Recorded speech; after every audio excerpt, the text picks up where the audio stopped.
రేట్ల విషయానికి వచ్చేసరికి జగన్మోహన్ రెడ్డి గారు ఉన్నప్పుడు మద్యం రేట్లు చాలా ఎక్కువగా తీసుకున్నారు. ఈయన వచ్చిన తర్వాత ధరలు అనేవి తగ్గిస్తామనేసి చెప్పారు. మరి ఏమాత్రం ధరలు పెరిగాయనుకోవచ్చు సార్?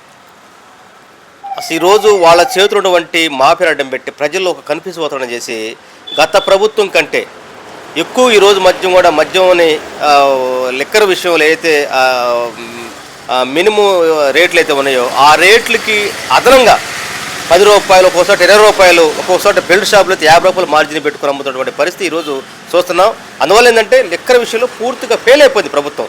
ఫెయిల్ అయిపోయి మొత్తం ప్రజలకి లిక్కర్ ధారాళంగా పోసి ప్రజల నుంచి మరి రక్తం తీసుకున్నట్టుగా పీల్చినట్టుగా ఈరోజు ప్రభుత్వం మొత్తం కూడా ప్రజల యొక్క ఆర్థిక సంపద మొత్తం కొల్లగొట్టి ఈరోజు మొత్తం కూడా ప్రజల్ని చాలా దారుణమైనటువంటి వ్యవస్థ ఉన్నటువంటి పరిస్థితుల్లో ఈరోజు ఈ రేట్లు అనేటువంటిది గత ప్రభుత్వానికంటే ఈరోజు ఈ ప్రభుత్వంలో వెచ్చవిడిగా రేట్లు పెంచి ఒక అడ్డొదుపు లేదు, ఒక మినిమం రేట్ లేదు, ఎక్కడక్కడ వర్క్ చేసుకుంటా ఆ విధంగా మొత్తం ప్రజల రక్తాన్ని జలగలాగా పీల్చేటువంటి పరిస్థితి మనం చూస్తా ఉన్నాం.